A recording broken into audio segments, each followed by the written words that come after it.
Las actitudes de superioridad son más frecuentes de lo deseable, no tenían que existir en la sociedad.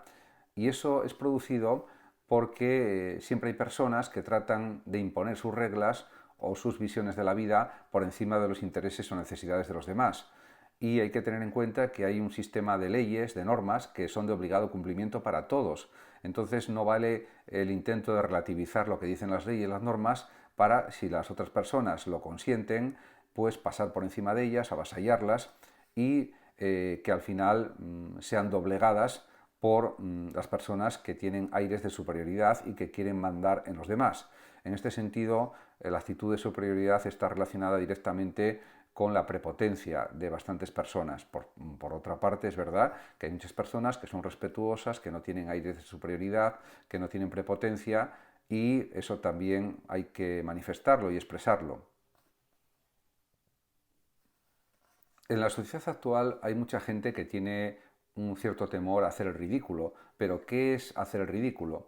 Pues realmente no está tan claro como aparentemente puede parecer, porque para saber si una persona es ridícula con sus actos, con sus actitudes, con sus comportamientos, con las cosas que hace, primero habría que saber las motivaciones de esa persona, la capacidad de esa persona, lo que está demostrando esa persona con sus comportamientos, con sus hechos, con sus obras, con sus acciones, etcétera, y después se podría hablar, pero no antes. En definitiva, ridículo, según el diccionario de la Real Academia Española, es aquel sujeto que por su rareza o extravagancia puede mover a risa. Pero claro, habría que decir que, por ejemplo, Mozart podría mover a risa y fue un gran compositor. Y muchos grandes genios, tanto de la música como de la literatura, de la pintura, de la filosofía, de la ciencia, etcétera, pues tenían comportamientos aparentemente raros o extravagantes, pero eran grandes genios. Eso hay que decirlo también.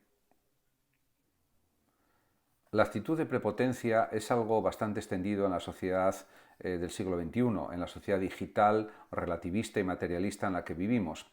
Y consiste en que hay personas que quieren imponer su poder o su autoridad sobre otras personas para sacar un provecho material o del tipo que sea o para ostentarlo. Y esto no puede ser aceptado porque todos somos iguales ante la ley. Aquí no hay personas que tengan más derechos que otros ante la ley y otros que tengan menos derechos. Y esto parece que hay bastante gente que no lo quiere ni aceptar ni entender.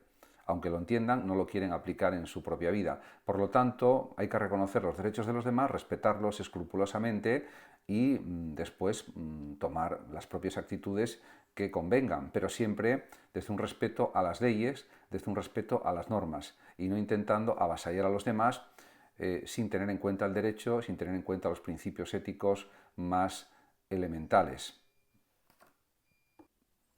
Lamentablemente las mujeres en África tienen menores posibilidades para desarrollarse tanto en el ámbito laboral como en el ámbito de la igualdad ante la ley. En definitiva, están marginadas, están discriminadas respecto a los hombres y eso se nota mucho más, insisto, en África, según las últimas investigaciones, estudios, análisis, estadísticas, que, por ejemplo, en Europa o en otras partes del mundo.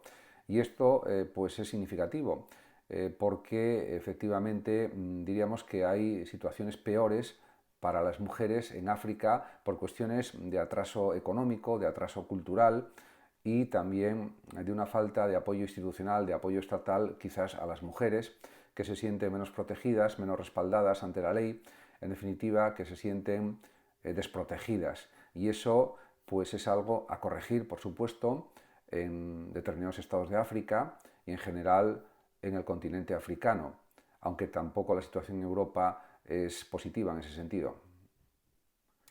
Investigadores en Estados Unidos han conseguido implantar por primera vez un cromosoma artificial humano en un sujeto y realmente pues eso tiene la finalidad de crear células inmunes y de tal manera que se pueda combatir mejor el cáncer y puede tener otra serie de utilidades terapéuticas. Es un avance extraordinario y esperemos que esto sirva para curar muchas enfermedades, especialmente las relacionadas con el cáncer, que algunas son realmente terribles y muy difíciles de curar, depende del tipo de cáncer, y en ese aspecto abre nuevas expectativas, nuevos horizontes en la investigación médica contra las enfermedades, especialmente, insisto, contra el cáncer y con otras enfermedades quizás de origen genético, hereditarias, etc.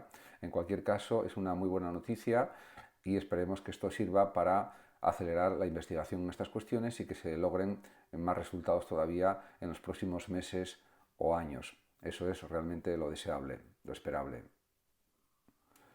El plazo para presentar la declaración de la renta va a comenzar en unos días y hay que decir que es una obligación de los ciudadanos españoles declarar, diríamos, sus ingresos, etcétera, a partir de un mínimo que parece que va a subir en este año respecto al año pasado.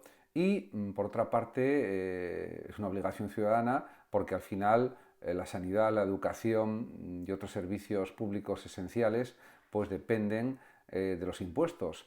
También podemos hablar de todo tipo de ingresos mínimos, de salarios sociales, en definitiva, también las obras públicas, carreteras, ferrocarriles, aeropuertos, etcétera. En definitiva, los impuestos van destinados a toda la población y en ese sentido es algo absolutamente necesario. De hecho, la misma Hacienda, la misma agencia tributaria lucha contra el fraude fiscal, especialmente de las grandes fortunas y grandes empresas. Horror en Moscú. Se ha producido un ataque terrorista del Estado Islámico, parece ser, según ha reivindicado el propio Estado Islámico, y hay por lo menos 93 muertos y numerosos heridos. Realmente el riesgo de terrorismo está presente en toda Europa, en todo el mundo. Parece ser que ahora el Estado Islámico está instalado, entre comillas, en ciertas zonas de África, como el Sahel, quizás Libia y otros territorios de África, porque fue prácticamente casi eliminado de Siria y de Irak. En este sentido, el fanatismo del terrorismo es muy peligroso porque pueden actuar en cualquier momento, en cualquier lugar y es muy difícil de neutralizar, aunque no imposible.